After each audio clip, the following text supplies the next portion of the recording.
నమస్తే good morning అందరికీ శుభోదయం. న్యూస్ టాప్ మార్నింగ్ హెడ్లైన్స్ కి స్వాగతం. ఆంధ్రప్రదేశ్ ప్రధాన దినపత్రికల్లో వచ్చిన ముఖ్యాంశాలను ఒక్కసారి చూద్దాం. ముందుగా ఈనాడు న్యూస్ పేపర్లో ప్రధాన బ్యానర్ ఐటమ్స్ గా ఇచ్చిన న్యూస్ చూసుకుంటే కనుక ఢిల్లీ పీఠం భాజపాదే, అధిక శాతం ఎగ్జిట్ పోల్స్ అంచనా, ఆప్ హ్యాట్రిక్ ఆశలపై నీళ్లు, దేశ రాజధానిలో 60.44% పోలింగ్, 8న తేలనున్న భవితవ్యం. సో ఏదైతే ఎగ్జిట్ పోల్స్ నిన్న అంటే ఎన్నికల పోలింగ్ ముగిసిన తర్వాత ఢిల్లీలో ఎగ్జిట్ పోల్స్ వెలువడ్డాయి. ఆ ఎగ్జిట్ పోల్స్లో అయితే కనుక ముఖ్యంగా 9 ఏజెన్సీలు అంటే సర్వే ఏజెన్సీలు చేసిన దాంట్లో అయితే కనుక బీజేపీకే బీజేపీకే ఎక్కువ సీట్లు వస్తాయి, ఎక్కువ సీట్లు గెలుస్తుంది, బీజేపీనే ఢిల్లీలో అధికారం చేపట్టబోతోంది ఈసారి అని చెప్పేసి ఇచ్చారు. తర్వాత ఆమ్ ఆద్మీ పార్టీ ఏదైతే కనుక ఆశలు పెట్టుకోందో ఆ ఆశలు అడి ఆశలే అన్నట్టు చెప్తున్నారు ఇక్కడ న్యూస్లో. అంటే భాజపాకే ఇప్పుడు వచ్చిన సీట్లు ఏదైతే కనుక చెప్తున్నారో ఇక్కడ కొన్ని ఎగ్జాంపుల్ చూసుకుంటే మ్యాట్రీస్ అనే వాళ్ళు 35 నుంచి 40 సీట్ల పైనే వస్తాయని చెప్తున్నారు. అలాగే పీపుల్స్ పల్స్ వాళ్ళు 51 నుంచి 60 పైనే వస్తున్నాయని చెప్తున్నారు. ఇలా ముఖ్యంగా చాణక్య స్ట్రాటజీస్ వాళ్ళైతే 39 నుంచి 44 సీట్ల పైన వస్తాయి అంటున్నారు. ఇక పోల్ డైరీ 42 నుంచి 50 పైన వస్తాయని చెప్తున్నారు. విప్రీ సైడ్ అయితే కనుక 46 నుంచి 52 సీట్ల పైనే బీజేపీకి వస్తాయని చెప్తున్నారు. ఇక అత్యధికంగా బీజేపీకి సీట్లు వస్తాయని తేల్చిన సంస్థ అయితే కనుక ద పీపుల్స్ పల్స్ అనే సర్వే ఏజెన్సీ అయితే కనుక 51 నుంచి 60 మధ్య బీజేపీకి సీట్లు వచ్చే అవకాశం ఉందని చెప్పేసి చెప్పారు. మరి ఆమ్ ఆద్మీ పార్టీకి చూసుకుంటే కనుక కొన్ని సంస్థలు 10 వస్తాయని చెప్తున్నారు, కొన్ని సంస్థలు అంటే 10 నుంచి 19 వరకు వస్తాయంటున్నారు, కొంతమంది 18 నుంచి 20లోగా ఇట్లా చూసుకుంటే కనుక 32 నుంచి 37 మధ్యలో ఎటు చూసినా కూడా 40 సీట్లు అయితే కనుక ఆమ్ ఆద్మీ పార్టీకి వచ్చినట్టు అయితే కనుక ఈ 9 సర్వేల ఏజెన్సీలో అయితే కనుక ఎక్కడా లేదు. ఇక కాంగ్రెస్ పరిస్థితి చూసుకుంటే కనుక కేవలం సింగిల్ డిజిట్కే పరిమితమైంది. 2, 1, 2, 3 ఇలా ఇంతకంటే కూడా ఎక్కువ రావు. కొన్ని చోట్ల అంటే 0 వచ్చే అవకాశం కూడా ఉంది అన్నట్టు ఇచ్చారు. కాకపోతే ఇక్కడ కేకే సర్వే గురించి ఇవ్వలేదు. కేకే సర్వే కూడా ఒక అంటే ఎగ్జిట్ పోల్ రిలీజ్ చేసింది.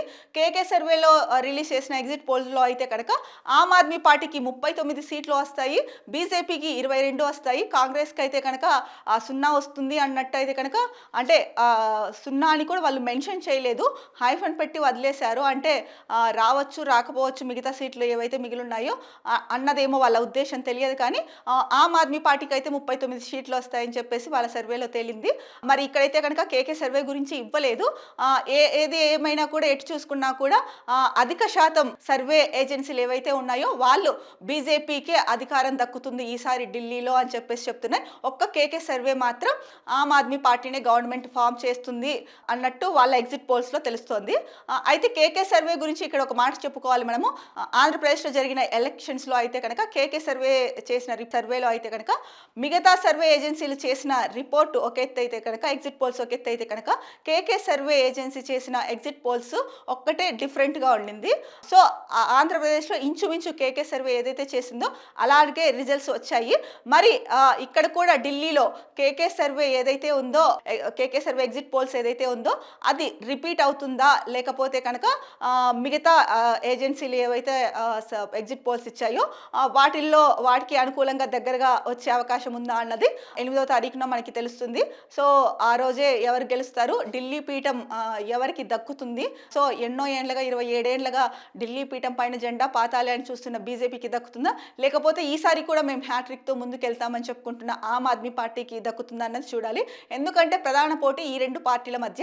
సో కాంగ్రెస్ చూసుకుంటే గతంలో 15 ఏళ్ళు పాలించినప్పటికీ కూడా ఆ తర్వాత సడన్గా కాంగ్రెస్ గ్రాఫ్ అయితే పడిపోయింది ఢిల్లీలో. సో 0 వచ్చిన సందర్భాలు ఉన్నాయి, ఖాతా తెరవని సందర్భాలు ఉన్నాయి.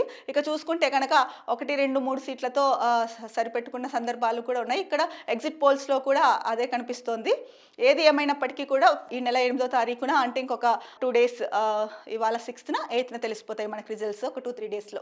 ఇక మరో వార్తాంశం, గాజాను సొంతం చేసుకుంటాం, అక్కడి పాలస్తీనియన్లు వేరే దేశాలకు పోవాలి, వారు కూలిన శిథిలాల మధ్య ఉంటున్నారు, మేం సురక్షితంగా అద్భుతంగా తీర్చిదిద్దాం, నెతన్యాహు సమక్షంలో ట్రంప్ ప్రకటన. సో ట్రంప్ తీసుకునే నిర్ణయాలు అయితే కనుక నిజంగా కొన్ని ప్రపంచ దేశాలని భయాందోళనకి గురి చేయడమే కాకుండా అమెరికాలో ఉంటున్న వాళ్ళని అలాగే అమెరికాలో ఉంటున్న విదేశీయుల్ని సైతం భయాందోళనకి గురి చేస్తున్నాయి. ఎందుకంటే ఆయన తీసుకుంటున్న నిర్ణయాలు మరి ఆ విధంగా ఉంటున్నాయి. ఇప్పటి వరకు ఆయన ప్రమాణ స్వీకారం చేసినప్పటి నుంచి ఇప్పటి వరకు తీసుకున్న నిర్ణయాల్లో అయితే కనుక ప్రతి ఒక్కటి కూడా అంటే ఆందోళన కలిగించేలాగా భయపెట్టించేలాగానే ఉన్నాయి. కానీ ఏది కూడా సంతోషపడేలాగా అయితే కనుక ఇప్పటి వరకు తీసుకున్న నిర్ణయాల్లో మనకి కనిపించలేదు. ఈ నేపథ్యంలోనే ట్రంప్ మరో కీలక నిర్ణయం అయితే కనుక తీసుకోవడానికి అంటే ట్రంప్ మరొక కీలక వ్యాఖ్య అయితే చేశారు. గాజాని సొంతం చేసుకుంటాము, అక్కడి పాలస్తీనీలను వేరే దేశానికి వెళ్ళిపోవాలని చెప్తున్నారు. ఏంటంటే వారు కూలిన శిథిలాల కింద ఉంటున్నారు, మేము వాళ్ళని తీసుకొని సురక్షితంగా అంటే గాజా ఏదైతే ఉందో మేము దాన్ని తీసుకొని సురక్షితంగా అద్భుతంగా తీర్చిదిద్దుతాము అని చెప్పేసి చెప్తున్నారు. స్వయంగా నెతన్యాహు ఆధ్వర్యంలోనే ట్రంప్ ఈ ప్రకటన చేశారు. ట్రంప్ ఏదైతే ఈ నిర్ణయం తీసుకున్నాడో ఈ నిర్ణయం పైన ప్రపంచ దేశాలు అయితే కనుక తీవ్ర ఆగ్రహంగా ఉన్నాయి, ఖండించాయి ప్రపంచ దేశాలు. సో ఇది ఎంత మాత్రం కరెక్ట్ కాదు అని చెప్పేసి ప్రపంచ దేశాలు అయితే కనుక ఖండించాయి తీవ్రంగా. మరి ఈ నేపథ్యంలో ట్రంప్ ఏ విధంగా ముందుకెళ్తారు, నెతన్యాహు ఏం చెప్తారు అన్నదైతే కనుక అంటే మనకి తెలిసిపోతుంది ఇవాళ రేపట్లో. ఇక ఏపీ న్యూస్ చూసుకుంటే కనుక వాల్తేరు స్థానంలో విశాఖ డివిజన్ 4 డివిజన్లతో దక్షిణ కోస్తా రైల్వే జోన్. విశాఖపట్నం డివిజన్ పరిధిలోకి 410 కిలోమీటర్లు, రాయగడ పరిధిలోకి 680 కిలోమీటర్లు, రాయచూరు, వాడి, విష్ణుపురం, పగిడిపల్లి, జన్పహాడ్ సెక్షన్లు సికింద్రాబాద్ కిందకు, విజయవాడ డివిజన్లోకి కొండపల్లి, మోటుమొర్రి సెక్షన్, ముసాయిదా డిపిఆర్ సిద్ధం చేయాలని రైల్వే శాఖ ఆదేశాలు. ఫలించిన కూటమి ప్రభుత్వ కృషి. ఓకే, ఏదైతే వాల్తేరు స్థానంలో అయితే కనుక విశాఖ డివిజన్ ఏర్పాటు చేస్తారంట. 4 డివిజన్లతో దక్షిణ కోస్తా రైల్వే జోన్ అయితే కనుక ఏర్పడబోతోంది. ఇది నిజంగా శుభవార్త ఆంధ్రప్రదేశ్కి. ఇక్కడ నమూనాని కూడా ఇచ్చారు, రైల్వే జోన్ కార్యాలయం ఎలా ఉండబోతుందో అన్న నమూనాని కూడా ఇక్కడ ఫోటో ఇచ్చారు. ముఖ్యంగా దీనికి అంటే విశాఖ అంటే 4 డివిజన్లతో దక్షిణ కోస్తా రైల్వే జోన్ అయితే కనుక ఏర్పడుతుంది అని చెప్పేసి ప్రధాన వార్త అయితే కనుక ఇచ్చారు. ఇంకొకటి, విద్యుత్ కొనుగోలు వ్యయం తగ్గాల్సిందే, సరఫరాలో అంతరాయాలు ఉండొద్దు, ఒడిశాలో థర్మల్ యూనిట్ ఏర్పాటును పరిశీలించండి, థర్మల్ కేంద్రాలకు బొగ్గు కొరత లేకుండా చూడాలి, వేసవి విద్యుత్ ప్రణాళికపై సీఎం చంద్రబాబు సమీక్ష. సో విద్యుత్ కొనుగోలు వ్యయం ఏదైతే ఉందో దాన్ని తగ్గించాల్సిన అవసరం ఉంది. ఇప్పుడు ఇంకా రాబోయేది ఎండాకాలం కాబట్టి దీన్ని దృష్టిలో పెట్టుకొని వేసవి విద్యుత్ ప్రణాళిక పైన సీఎం చంద్రబాబు నాయుడు సమీక్ష సమావేశం అయితే నిర్వహించారు. ఈ నేపథ్యంలోనే సంబంధిత అధికారులకు చెప్పింది ఏంటంటే కనుక ఒడిస్సాలో థర్మల్ యూనిట్ ఏర్పాటు చేశారు కదా, దాన్ని ఒకసారి పరిశీలించండి, అలాగే థర్మల్ కేంద్రాలకు బొగ్గు కొరత లేకుండా కూడా చూసుకోవాల్సిన అవసరం ఉందని చెప్పేసి సమీక్ష సమావేశంలో ప్రధానంగా చెప్పిన విషయాలు.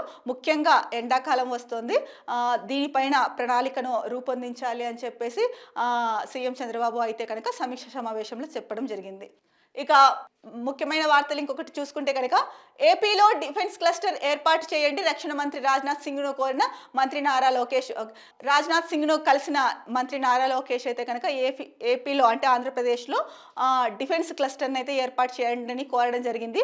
మరి ఏర్పాటు చేస్తారా లేదా అన్నది కూడా, ఎందుకంటే కూటమి ప్రభుత్వము లో బీజేపీ ఉంది, అలాగే కేంద్రంలో ఎన్డీఏలో కూడా ముఖ్యంగా ఆంధ్రప్రదేశ్ ఒక భాగం.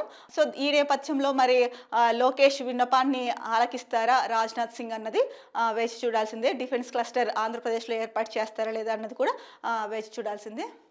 ఇక మరో న్యూస్ చూసుకుంటే కనుక ఆధ్యాత్మికవేత్త వితరణశీలి ప్రిన్స్ అగాఖాన్ అస్తమయం, దాతృత్వ సంస్థల ద్వారా ప్రపంచవ్యాప్తంగా సేవలు, వందల ఆసుపత్రులు, విద్యా సంస్థల నిర్మాణం, 2015లో భారత ప్రభుత్వ పద్మ విభూషణ్ పురస్కారం, విద్యాదాత మృతికి ప్రధాని మోదీ, ప్రపంచ నేతల సంతాపం. ఎవరైతే ఆధ్యాత్మికవేత్త వితరణశీలి ప్రిన్స్ అగాఖాన్ ఉన్నారో ఆయన కాలం చేశారు, దానికి సంబంధించిన వార్త అయితే ఇచ్చారు.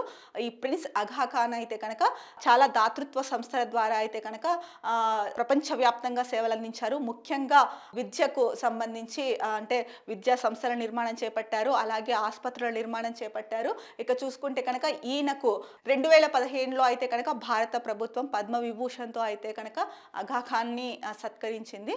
ఇది అగాఖాన్ అంటే అగాఖాన్ మృతి అయితే కనుక అంటే ఎవరికైతే అంటే ఎక్కడ సేవలు అవసరమో ఎక్కడ అంటే విద్యకు సంబంధించి అవ్వచ్చు, ఆరోగ్యానికి సంబంధించి అవ్వచ్చు, సో ఇలాంటి వాటికి సంబంధించి ఆయన చేసిన కృషి ఎనలేనిది. అలాంటి ఆగా ఖాన్ ఇక లేరు అన్న వార్త చాలామందికి బాధాకరం. ఎందుకంటే ఆయన చేసిన కృషి సేవలు అలాంటివి. దీనిపైననే ప్రధానమంత్రి మోడీ, ప్రపంచ నేతలు కూడా సంతాపం తెలిపారు అని చెప్పేసి వార్త అయితే కనుక ఇచ్చారు. ఇవి ఈనాడులో వచ్చిన ముఖ్యమైన అంశాలు.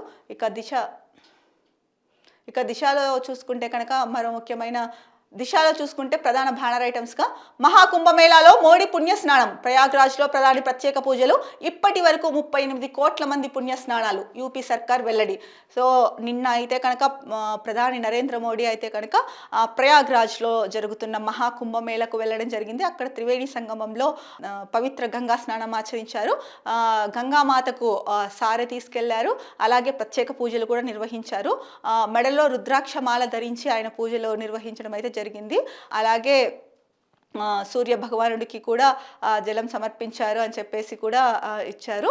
సో మొత్తానికి నిన్నైతే కనుక ప్రయాగ్రాజ్లో అంటే మహాకుంభమేళాలో త్రివేణి సంగమంలో అమృత స్నానం ఆచరించారు మోడీ. దానికి సంబంధించిన న్యూస్ ఇచ్చారు.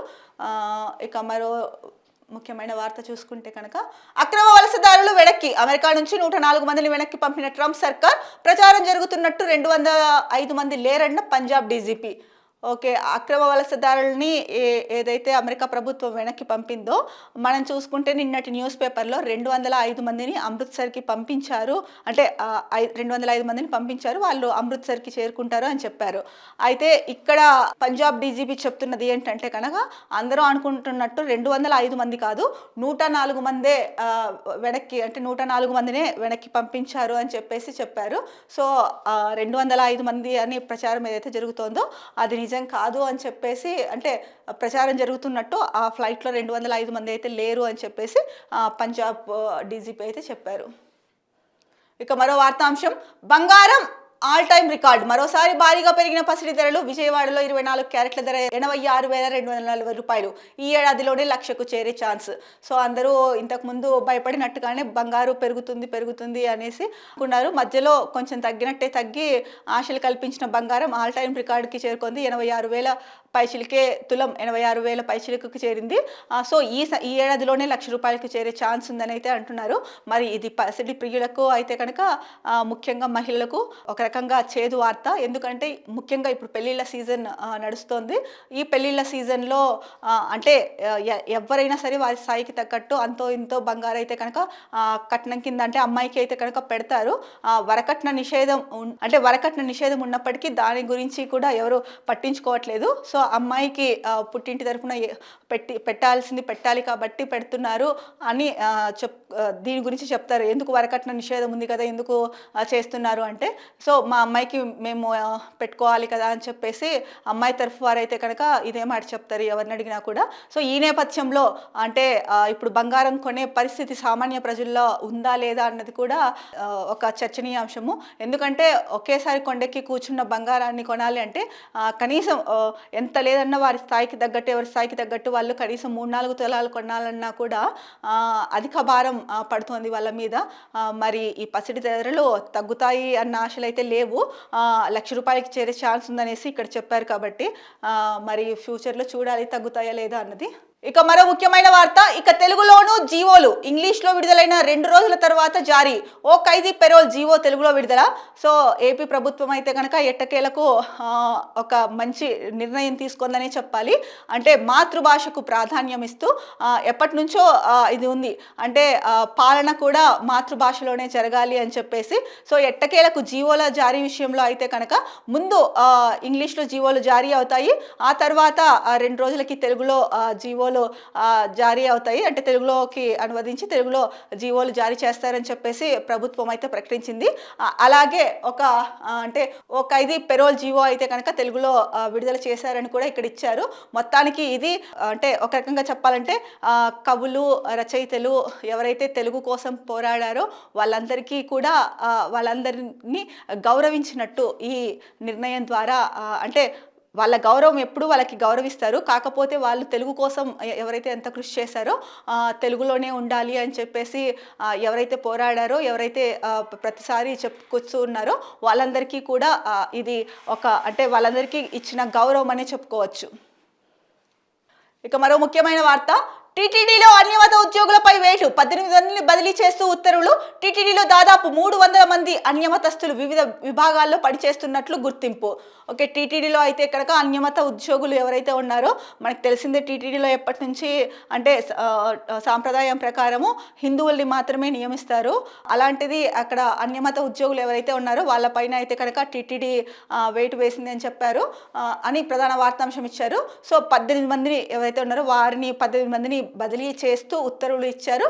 అలాగే టీటీడీలో దాదాపు 300 మంది అన్యమతస్తులు ఉన్నట్లు వివిధ విభాగాల్లో పనిచేస్తున్నట్లయితే గుర్తించారంట.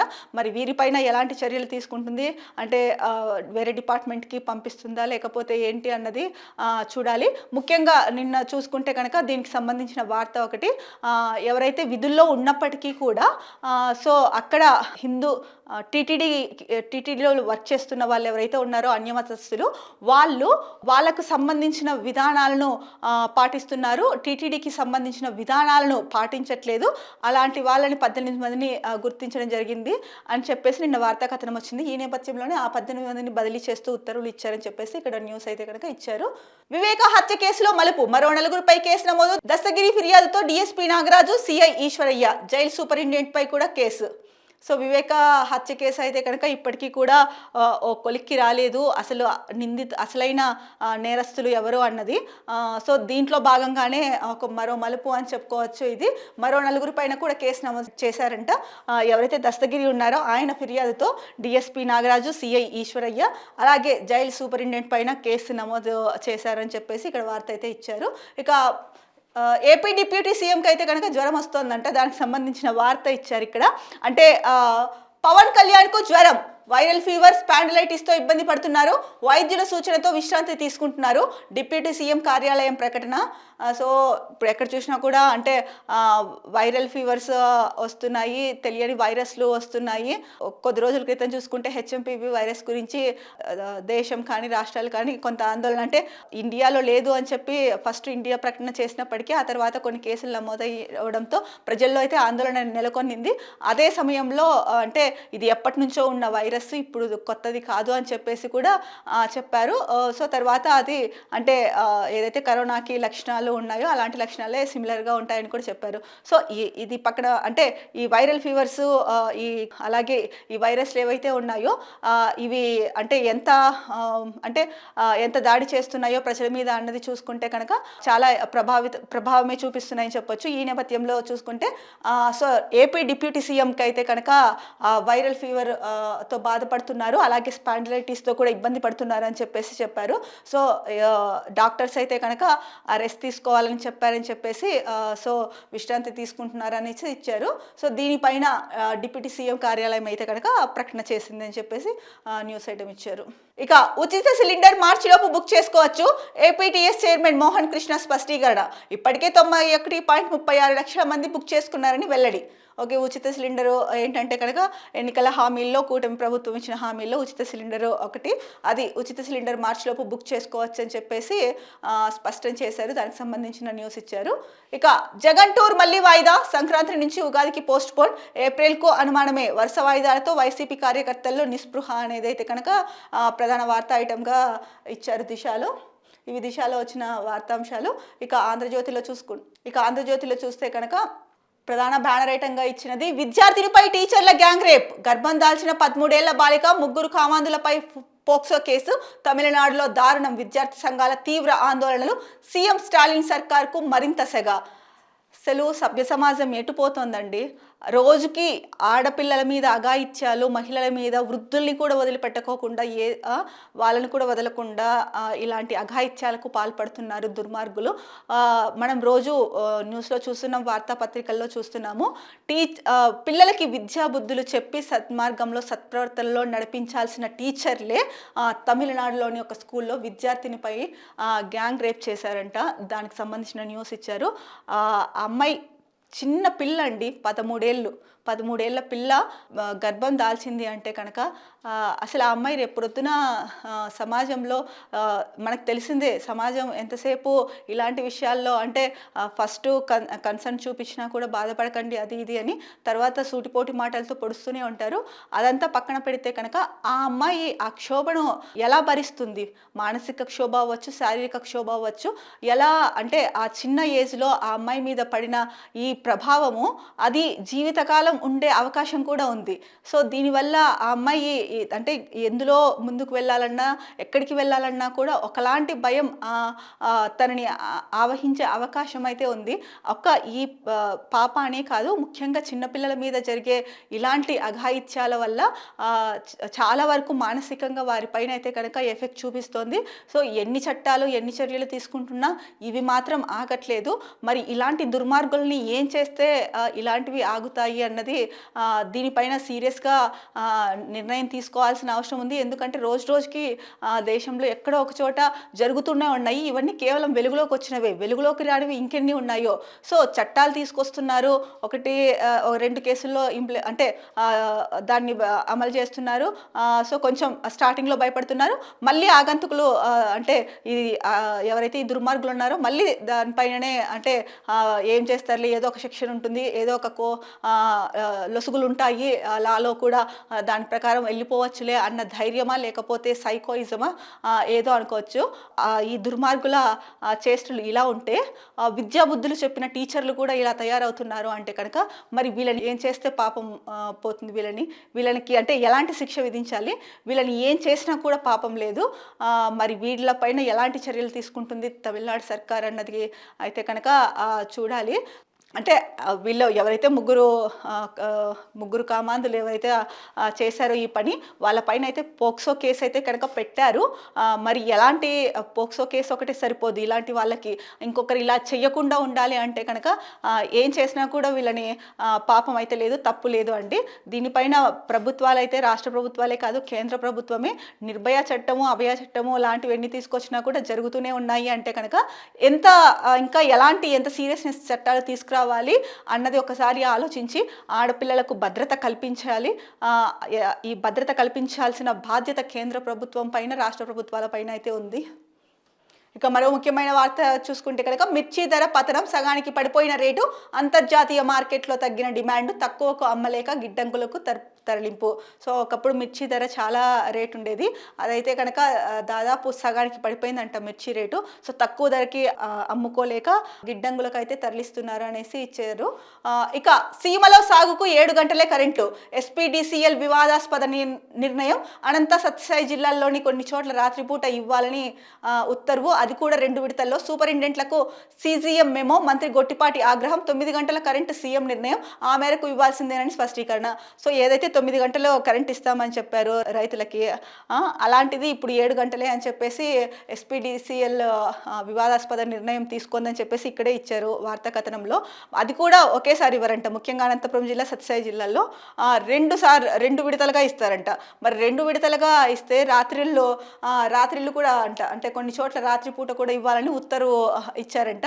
మరి రైతులని దృష్టిలో పెట్టుకోవాలి కదండి. రైతు లేకపోతే దేశం ఉంటుందా? ఉండదు కదా, రాష్ట్రం కూడా ఉండదు. మరి అలాంటి రైతుల విషయం దగ్గరికి వచ్చేసరికి ఎందుకు ఇలాంటి వివక్ష చూపిస్తున్నారు? రాత్రిపూట తోటల దగ్గరికి వెళ్ళి వాళ్ళు అంటే ఆ టైంలో మీరు కరెంట్ ఇస్తే ఆ టైంలో అంటే తోటలో నీళ్లు పెట్టడానికి వెళ్ళినప్పుడు మనం గతంలో చూసుకున్నాము. అంటే పాములు తిరుగుతుండడము, పాము కాట్లకు గురవ్వడము, లేదంటే విద్యుత్ వైర్లు తగిలి చీకట్లో కనిపించక, ఇలాంటి సంఘటనలు అనేక జరిగినవి,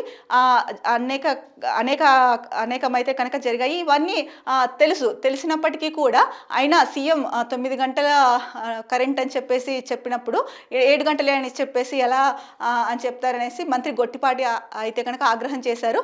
ఏది ఏమైనా కూడా ఇచ్చే కరెంట్ ఏదో ఒకే విడతగా ఇవ్వాలి. 9 గంటల కరెంటు ఒకే టైంలో ఇస్తేనే రైతులకు బాగుంటుంది, అలాగే పంట పొలాలకి బాగుంటుంది. అలా కాకుండా అది 2 విడతలుగా ఇచ్చి, అది కూడా రాత్రిపూట ఇచ్చి రైతుల్ని ఇబ్బంది పాలు చేయకండి దయచేసి. ఎందుకంటే రైతు లేకపోతే దేశమే లేదు అన్నది గుర్తుపెట్టుకోండి. ఎవరైతే ఇలాంటి నిర్ణయాలు తీసుకుంటున్నారో మీరు కూడా ఉండరు రైతులు లేకపోతే. ఇక ఆంధ్రజ్యోతిలో వచ్చిన ప్రధాన వార్తాంశాలను అయితే చూసాము. ఇక సాక్షిలో వచ్చిన ప్రధాన వార్తాంశాలను చూసుకుంటే కనుక 40 నుంచి 2వ ర్యాంకుకి ఐసీసీ ర్యాంకింగ్స్లో ఒకేసారి 38 స్థానాలు ఎగబాకిన అభిషేక్. సో స్పోర్ట్స్కి సంబంధించిన వార్త. 40 నుంచి 2వ ర్యాంకుకి ఎగబాకిన అభిషేక్ ర్యాంక్ అన్నది నిజంగా గ్రేట్ అండి. ఎందుకంటే కనుక ఇంగ్లాండ్తో జరిగిన T20 సిరీస్లో చూసుకుంటే కనుక లాస్ట్ మ్యాచ్లో అభిషేక్ ప్రదర్శన అయితే కనుక అందరినీ ఆకట్టుకుంది. ఆ రోజు అభిషేక్ ప్రదర్శనకి అయితే కనుక ఒక రకంగా చెప్పాలంటే చప్పట్ల వర్షం కురిసింది. బహుశా ఇది కూడా దానికి కారణం అయ్యి ఉండొచ్చేమో. ఐసీసీ ర్యాంకింగ్స్లో ఒకేసారి 38 స్థానాలు ఎగబాకింది ఆయన ర్యాంక్. అంటే ఇప్పుడు అంటే 40 నుంచి 2వ ర్యాంకుకి వచ్చాడు అన్నది నిజంగా చాలా గ్రేట్. సో ఈ సంతోషం అంటే అభిషేక్ ఇది చాలా సంతోషం కలిగించే అంశం అని చెప్పుకోవచ్చు. ఇక మరో ప్రధాన వార్త చూసుకుంటే కనుక కార్యకర్తల కోసం జగన్ 2.0 ఎలా పనిచేస్తానో చూపిస్తా, ప్రజలే నా బలం, పార్టీ క్యాడర్ నా బలగం. పార్టీ నేతలతో సమావేశంలో వైఎస్ జగన్ భరోసా, మన కార్యకర్తలను చంద్రబాబు ఎన్ని ఇబ్బందులు పెడుతున్నారో చూస్తున్నా. మంచి చేసిన వారు, చెడు చేసిన వారు ఇద్దరినీ గుర్తుపెట్టుకోండి. రెట్టించిన ఉత్సాహంతో పనిచేద్దాం. ప్రలోభ పెట్టినా భయపెట్టినా దృఢంగా నిలబడ్డ వారిని చూసి గర్వపడుతున్నా. జగనన్న 1.0లో ప్రతి పథకం ప్రతి విషయంలో ప్రజల కోసమే తాపత్రయపడ్డా. మన పాలనతో బాబు పాలనను ప్రజలు పోల్చి చూస్తున్నారు. కాలర్ ఎగరేసి చెప్పుకునే పాలన మనది, కాలర్ పట్టుకొని నిలదీసే పాలన వారిది. సూపర్ 6లు లేవు, 7లు లేవు. హామీలను చంద్రబాబు తుంగలో తక్కారు. అన్ని వ్యవస్థలను నిర్వీర్యం చేశారు. ఆయన ఇచ్చిన హామీలను అమలు చేయడం సాధ్యం కాదని అప్పుడే చెప్పా. బాబు నైజం ఇప్పటికే ప్రజలకు అర్థమైంది. ఎన్నికలు ఎప్పుడు జరిగినా వైఎస్ఆర్సీపీ అఖండ విజయం సాధించడం తథ్యం. మన ప్రభుత్వం మళ్ళీ అధికారంలోకి రావడం ఖాయం. 30 ఏళ్ల పాటు పరిపాలిస్తాము అని చెప్పేసి నిన్న జగన్ అయితే కనుక ప్రధానంగా సమావేశము పెట్టారు, ప్రెస్ మీట్లో మాట్లాడారు. అంటే ముఖ్యంగా కార్యకర్తలను ఉద్దేశించి నిన్న జరిగిన సమావేశంలో అయితే కనుక కార్యకర్తల్లో రెట్టింపు ఉత్సాహం నింపే ప్రయత్నం అయితే చేశారు. అంటే మొదటిసారి అంటే జగన్ 1.0లో అయితే కనుక ఎంతసేపు ప్రజల కోసం ఆలోచించి వాళ్ళ కోసం తాపత్రయపడి కార్యకర్తల్ని అయితే కనుక అంత బాగా చూసుకోలేకపోయాను. కానీ ఈ జగన్ 2.0లో మాత్రం అలా కాదు. ప్రతి కార్యకర్తకి నేను తోడు ఉంటాను. టీడీపీ కార్యకర్తల్ని ఎంత వేధిస్తోందో వైసీపీ కార్యకర్తల్ని, అలా చేసిన వాళ్ళందరినీ కూడా గుర్తు పెట్టుకోండి. నేను అన్ని గమనిస్తూ ఉన్నా. సో నేను మీకు అండగా ఉంటాను, కార్యకర్తలకి జగన్ అండగా ఉంటాడు అన్న భరోసా అయితే కనుక నిన్న కల్పించారు. దీనికి సంబంధించి జగన్ 5 ఏళ్ల పరిపాలనలో ఏదైతే చేశారో అభివృద్ధి కార్యక్రమాలు అవ్వచ్చు, ప్రజా సంక్షేమం అవ్వచ్చు, రాష్ట్రం అభివృద్ధి వైపు వెళ్ళడానికి శ్రమపడి ప్రాజెక్టులు తీసుకురావడం అవ్వచ్చు, మెడికల్ కాలేజెస్ తీసుకురావడం అవ్వచ్చు, ఇవన్నిటి నేపథ్యంలో కూడా తన పాలన గురించి ఒక విషయం అయితే మాట్లాడారు. వరుసగా 2 ఏళ్లు కోవిడ్ కారణంగా అనుకోని ఖర్చులు పెరిగాయి, మరోవైపు రాష్ట్ర ఆదాయాలు తగ్గాయి. అయినా కూడా మనం ఏ రోజు సాకులు చెప్పలేదు. ప్రజలకు పథకాలు ఇవ్వకుండా ఉండేందుకు కారణాలను వెతుక్కోలేదు. సమస్యలు ఎన్ని ఉన్నా ప్రజలకు ఇచ్చిన మాటను ఏ రోజు తప్పలేదని వైఎస్ఆర్సీపీ కార్యకర్తగా గర్వంగా చెబుతున్నా అనేసి వైఎస్ జగన్ అన్నారు. నిజంగా ఇదైతే కనుక అప్పట్లో అందరూ అభినందించారు. అలాగే కరోనా టైంలో కరోనా ఎవరికైతే పాజిటివ్ వచ్చిందో వాళ్ళని అంటే కనుక వాళ్ళ కోసం ఏర్పాటు చేసిన క్వారంటైన్ సెంటర్స్ అయితే అవ్వచ్చు, విదేశాల నుంచి తెలుగువారు ఎవరైతే వచ్చారో వాళ్ళకి ఎయిర్పోర్ట్లోనే అంటే ప్రభుత్వ అధికారులని అక్కడికి పంపించి వాళ్ళని రిసీవ్ చేసుకొని ఎవరికైతే పాజిటివ్ వచ్చిందో వాళ్ళకి ఉచిత క్వారంటైన్లు ఏర్పాటు చేయడం జరిగింది. అలాగే కొంతమంది అంటే ఉన్న వాళ్ళు ఉచిత క్వారంటైన్లో ఉండలేము, మాకు ఫెసిలిటీస్ కావాలనుకున్న వాళ్ళకి ప్రైవేట్ క్వారంటైన్స్ కూడా ఏర్పాటు చేసి చాయిస్ వాళ్ళకే ఇచ్చింది. అక్కడి నుంచి ఆర్టీసీ బస్సులని ఎవరిదే అంటే ఏ ఊరు అయితే వాళ్ళది అంటే ఏ జిల్లా ఏ ఊరు అయితే కనుక అక్కడి దాకా వాళ్ళ ఇంటి దాకా అయితే కనుక మొత్తం ప్రభుత్వమే ఆ చర్యలు తీసుకొని జిల్లా యంత్రాంగంతో సమన్వయం చేసుకుంటూ అయితే కనుక చేసింది. అంటే కరోనా టైంలో జగన్ చేపట్టిన కార్యక్రమం అవ్వచ్చు, ఆయన తీసుకున్న నిర్ణయాలు అయితే కనుక చాలామంది రాష్ట్రాలు ఆంధ్రప్రదేశ్ వైపు చూసేలా చేశాయి. స్వయంగా ప్రధాని నరేంద్ర మోడీ కూడా జగన్ చేపట్టిన కార్యక్రమాలు, కరోనా టైంలో ముఖ్యంగా చేపట్టిన కార్యక్రమాలని హర్షించారు. సో ఈ నేపథ్యంలోనే జగన్ మాట్లాడుతున్నది ఏంటంటే కరోనా వరుసగా 2 ఏళ్ళు ఉన్నప్పటికీ కూడా ఏ రోజు సాకులు చెప్పలేదు. ప్రజా సంక్షేమం అంటే ప్రజలకు ఏవైతే పథకాలు అందిస్తామన్నామో అవన్నీ ఇచ్చాము. ఏ రోజు ఏ పథకమో ఆగలేదు, అన్నీ సవ్యంగా సాగాయి. సో అనుకున్న టైంకి అనుకున్నది ఇచ్చాము. సో కరోనాలో అందరూ ఎంత ఇబ్బంది పడ్డారో అందరికీ తెలుసు. అప్పుడు నిజంగా రాష్ట్ర ప్రజలందరూ కూడా ఆశ్చర్యపోయారు. అయ్యారు. సో కరోనా ఉన్నప్పటికీ ఇంత ఆర్థిక వ్యవస్థ మీద అంటే ఆర్థిక వ్యవస్థ కుదేలైంది ఆ సమయంలో. అలాంటి సమయంలో కూడా ప్రజలకు ఏదైతే మాట ఇచ్చారో సంక్షేమ పథకాలు అందిస్తామని, ఆ పథకాలను అయితే కనుక అందించారు. దానికి సంబంధించి ఈయన మాట్లాడారనమాట. సో ప్రజలు పథకాలు ఇవ్వకుండా ఉండేందుకు సాకులు ఏవి వెతుక్కోలేదు.